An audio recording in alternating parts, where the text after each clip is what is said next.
Hello friends, இன்னைக்கு தேங்காயில் ஒரு அல்வா செய்யலாம். எப்படின்னு பார்க்கலாம். ஃபஸ்ட்டு இந்த ஒரு கப்பு தேங்காய் எடுத்து அது அரைச்சி தேங்காய் பால் எடுத்துக்கலாம். மிக்சியில் போட்டு அரைச்சிக்கலாம் தண்ணி ஊற்றி. தேங்காவை அரைச்சாச்சு. இப்போ தேங்காய் பாலை எடுத்துக்கலாம், வடிகட்டிக்கலாம். ஃப்ரெண்ட்ஸ், தேங்காய் பால் எடுத்தாச்சு. இப்போ ஒரு கப்பில் அரை கப்பு கார்ன்ஃப்ளவர் எடுத்திருக்கேன். இதை அரை கிளாஸ் தண்ணி ஊற்றி இதை கரைச்சி இந்த தேங்காய் பாலோடு சேர்த்துக்கலாம். அரை கப் கார்ன்ஃப்ளவரை அரை கிளாஸ் தண்ணி ஊற்றி இந்த தேங்காய் பாலோடு சேர்த்துக்கலாம். இப்போ அடுப்பில் ஒரு கடாயில் ஒரு ஸ்பூன் நெய் ஊற்றிக்கலாம். இப்போ கொஞ்சம் முந்திரி பருப்பை இதில் போட்டு ஃப்ரை பண்ணிக்கலாம். முந்திரி நெய்யில் வறுத்தாச்சு. இப்போ இந்த தேங்காய் பாலையும் கார்ன்ஃப்ளவரையும் ஊற்றிக்கலாம்.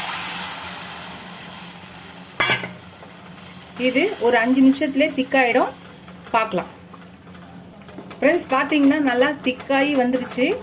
பாருங்க, கொஞ்சம் திக்காக ஆரம்பிச்சிச்சு. இந்த நேரத்தில் ஒரு கப் சர்க்கரை போட்டுக்கலாம்.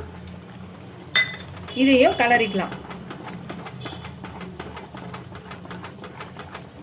இது சர்க்கரை கலந்து திக்காகி அது ரெண்டும் பைண்ட் ஆகி கடாயில் ஒட்டாமல் திரண்டு வரணும். அது வரை கிண்டிக்கிட்டே இருக்கலாம். இந்த ஸ்டேஜில் ஒரே ஒரு ஸ்பூன் நெய் ஊற்றிக்கலாம். இப்போ கிண்டிக்கலாம். இது நல்லா திக்காய் வரட்டும். இந்த ஸ்டேஜில் கொஞ்சம் ஏலக்காய் தூள் போட்டுக்கலாம். அதையும் சேர்த்து மிக்ஸ் பண்ணிக்கலாம். இன்னும் நல்லா திரண்டு வரணும். ஓரளவுக்கு வந்தாச்சு. இன்னும் ஒரு நல்லா திரண்டு கடாயில் ஒட்டாமல் வரணும். அது வரைக்கும் கிண்டிக்கிட்டே இருக்கலாம். ஃப்ரெண்ட்ஸ், அவ்வளோதான், நம்மளோட தேங்காய் பால் அல்வா ரெடி ஆயிடுச்சு. இந்த ஸ்டேஜில் நம்ம நிறுத்திடலாம். அவ்வளோதான் ஃப்ரெண்ட்ஸ், நம்மளோட தேங்காய் பால் அல்வா ரெடி ஆயிடுச்சு.